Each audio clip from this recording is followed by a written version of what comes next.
O que faz um personagem feminino realmente marcante? Não é a força bruta, não é ser perfeita, e muito menos cumprir um checklist de protagonista forte. Um personagem memorável é aquele que consegue prender a sua atenção mesmo quando não está tentando impressionar ninguém.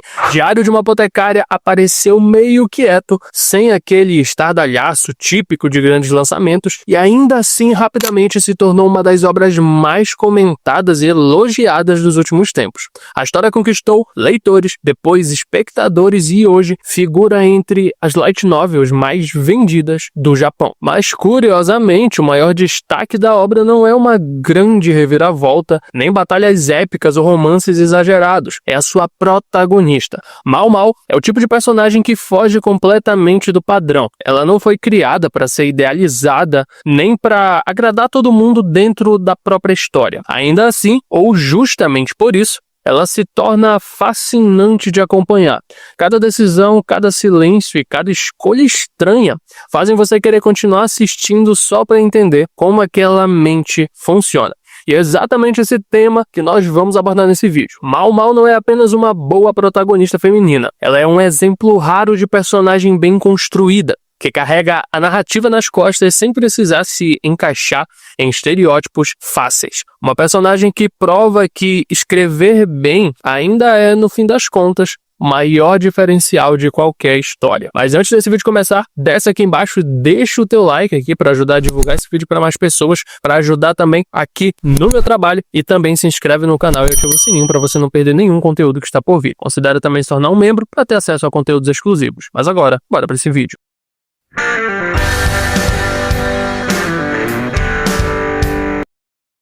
Fala, Nerd, eu sou o Mikael e sejam bem-vindos a mais um vídeo aqui no Reinado Nerd. Um dos primeiros pontos que fazem Diário de uma Apotecária se destacar é a sua origem. A história nasce como uma light novel, e isso influencia diretamente a forma como a narrativa é construída. Diferente de muitos animes adaptados de mangá, aqui o foco não está em cenas pensadas para impacto visual imediato, mas em observações, pensamentos internos e detalhes que vão se acumulando aos poucos. É uma história que confia mais na escrita do que no espetáculo. Esse formato resulta em um ritmo bem diferente do padrão. Ao invés de grandes picos de ação, a série aposta em uma cadência mais investigativa e contemplativa. Cada episódio funciona quase como um pequeno quebra-cabeça que funciona de forma genial. Pistas são apresentadas, informações aparentemente banais ganham importância e a resolução vem mais do raciocínio do que da força. Isso cria uma experiência mais próxima de um mistério histórico do que de um anime tradicional de temporada. A ambientação também contribui muito para esse sentimento de novidade. A história se passa em um cenário inspirado na China antiga, longe dos ambientes mais comuns, como escolas, cidades modernas ou mundos de fantasia genéricos. O Palácio Imperial, os costumes, as hierarquias sociais e até o modo como as pessoas se comunicam ajudam a construir um mundo que parece vivo e ao mesmo tempo opressor. Não é só um plano de fundo bonito. O cenário influencia diretamente o comportamento dos personagens e dos conflitos da trama. E tudo isso é reforçado pelo uso cuidadoso da trilha sonora e da direção de arte. A música é discreta, quase sempre suave, e serve mais para criar clima do que para guiar emoção de forma óbvia. Os cenários e cores ajudam a transmitir uma sensação de contemplação e tensão constante, dando à obra uma identidade própria. Diário de uma Apotecária não tenta soar como todo mundo, e é exatamente aí que mora a sua força. O mundo de Diário de uma Apotecária deixa claro desde o início que não foi construído para proteger alguém como Mao Mao. A sociedade apresentada é extremamente rígida, baseada em hierarquia, status e obediência. Cada pessoa tem um lugar bem definido e sair desse espaço, mesmo sem intenção, pode trazer consequências graves. Não existe margem para erros inocentes quando se trata na base dessa aventura. O Palácio Imperial, que muitas histórias seria retratado como um lugar de luxo e privilégio, aqui funciona quase como uma prisão silenciosa. É um ambiente bonito por fora, mas sufocante por dentro. Todos estão sendo observados, avaliados e testados o tempo todo. Sorrisos podem esconder ameaças, favores vêm com segundas e tensões, e a sensação constante é a de que um passo em falso pode custar muito caro. E o mais importante, As consequências são reais. Quando alguém erra, não há discursos motivacionais ou segundas chances convenientes. Punição, violência e até a morte fazem parte daquele sistema. A série não só avisa isso para o espectador, que mal vive sabendo que se for acusada ou interpretada de forma errada, ninguém vai hesitar em descartá-la. Antes de qualquer título ou função dentro da história, Mal é fruto do lugar de onde veio. Ela não nasce na elite, não cresceu cercada de conforto ou privilégios. Sua criação acontece à margem da sociedade, um ambiente onde aprender a observar, desconfiar e sobreviver é mais importante do que sonhar alto. Essa origem humilde molda completamente a forma como ela enxerga o mundo e as pessoas ao seu redor. Visualmente, Mal também foge do padrão idealizado tão comum em protagonistas. Ela tem uma aparência simples, sem grandes traços chamativos, e isso não é tratado como um detalhe relevante. Pelo contrário, a história reconhece que aparência e status influenciam diretamente a forma como ela é tratada. Mal não chama atenção pelo visual, isso acaba sendo tanto uma desvantagem quanto uma proteção. Onde ela realmente se destaca é na inteligência prática. Seu conhecimento em medicina, ervas e venenos não vem de livros sofisticados ou academias renomadas, mas de experiência, curiosidade e estudo constante. Ela observa, testa, aprende com os erros e aplica o que sabe de forma direta. É um tipo de inteligência funcional voltada para resolver problemas reais e não para impressionar. Essas características criam uma personagem cheia de contrastes. Mal é extremamente lógica quando precisa analisar situações complexas, mas completamente deslocada em interações sociais. Ela entende sistemas, causas e efeitos com facilidade, mas muitas vezes não sabe lidar com pessoas. Ao mesmo tempo, ela age com coragem quando decide intervir, mesmo sabendo exatamente o quanto aquilo pode dar errado. Não é bravura cega, é uma escolha consciente. E é justamente essa combinação de lucidez, medo e ação que torna Mal tão humana e interessante de acompanhar.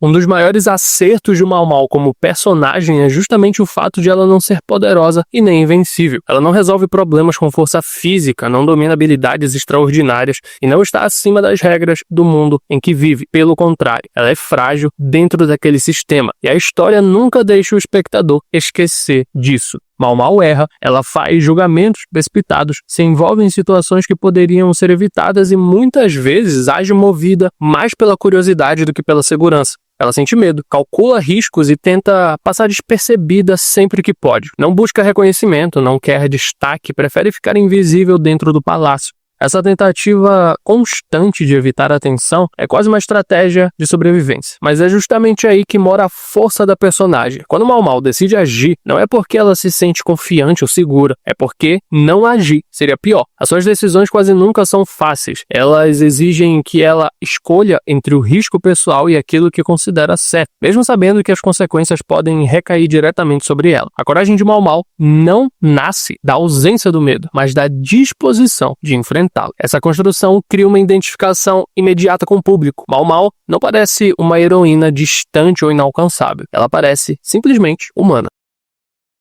Sem precisar fazer discursos diretos, Diário de uma Apotecária acaba funcionando como uma crítica silenciosa à forma como personagens femininas foram e muitas vezes ainda são tratadas nos animes. Durante muito tempo, mulheres nas histórias existiam mais como acessórios narrativos do que como personagens de fato. Eram interesses românticos, motivação para protagonistas masculinos ou presenças decorativas que raramente influenciavam o rumo da trama. Com o tempo, essa representação mudou, mas nem sempre para melhor. Surgiu então outro problema: personagens femininas construídas para serem fortes a qualquer custo, mas que acabam se tornando vazias, sem falhas, sem conflitos internos e sem limitações reais. Essas personagens muitas vezes soam artificiais, mais como conceitos do que como pessoas. A força, nesse caso, vira sinônimo de perfeição, e isso afasta em vez de aproximar. Mal surge como um contraponto a esses dois extremos. Ela é completamente inteligente e capaz de resolver situações complexas, mas nunca deixa de ser vulnerável. As suas habilidades não a colocam acima do mundo, e sim em um constante atrito com ele. Cada acerto vem acompanhado de risco e cada erro tem peso real. Ela não é definida pelo gênero, mas também não existe fora das limitações impostas a ele naquele contexto histórico. Quando Jinshi é apresentado, a história parece, à primeira vista, caminhar para um caminho já muito conhecido. um personagem bonito, carismático, de posição elevada que normalmente serviria como interesse romântico óbvio da protagonista. A expectativa de um clichê é quase automática, principalmente para quem já assistiu muitos animes com esse tipo de dinâmica. Mas o Diário de uma Apotecária rapidamente subverte essa lógica. Mal Mal simplesmente não se impressiona. O charme, a aparência e a posição social de Jinchi não funcionam com ela da forma esperada. Ela reage com indiferença, desconforto ou pura falta de interesse.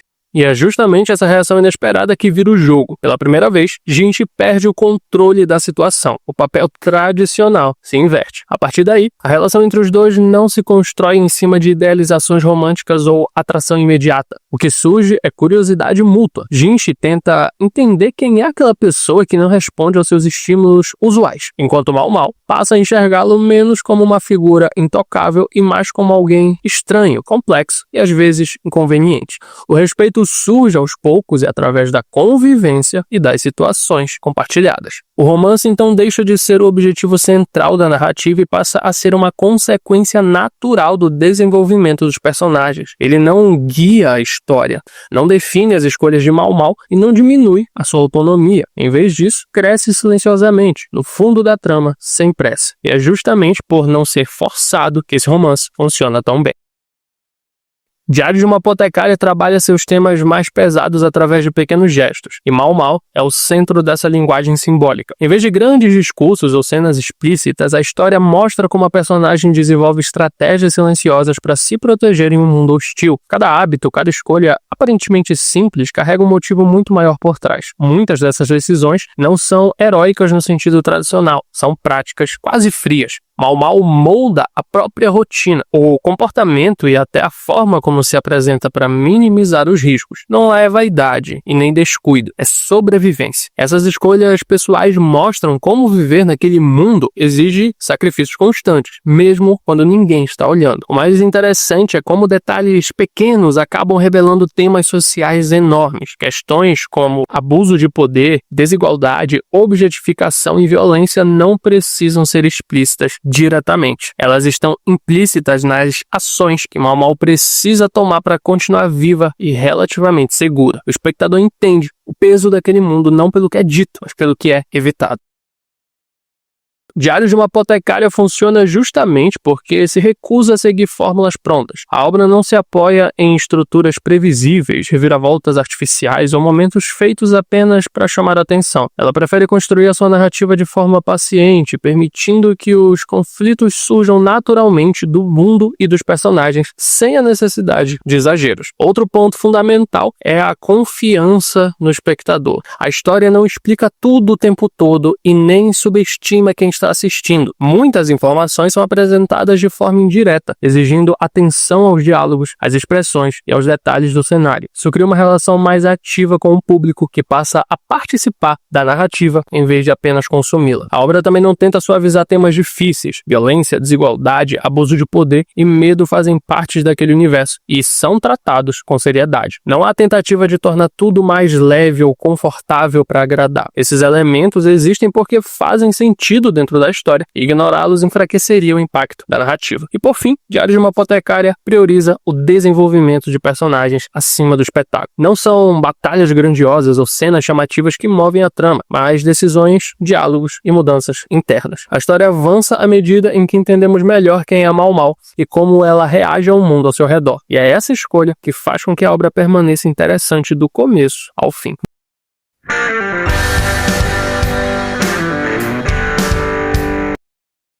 Mas é isso aí. Você já assistiu Diário de uma Apotecária? O que você achou? Qual é a sua opinião sobre essa obra? A sua opinião sobre Mal Mal? Comenta aqui embaixo que eu vou estar lendo todos os comentários e a gente continua essa discussão aqui no canal. Mas é isso aí, meu nerd. Muito obrigado por ter assistido até aqui. Se você chegou até esse ponto do vídeo e ainda não se inscreveu, se inscreve, deixa o teu like e clica em um desses vídeos que está aparecendo na tela que eu tenho certeza que você vai curtir. Continua maratonando Reinado Nerd. Mas é isso aí. A gente se vê no próximo vídeo.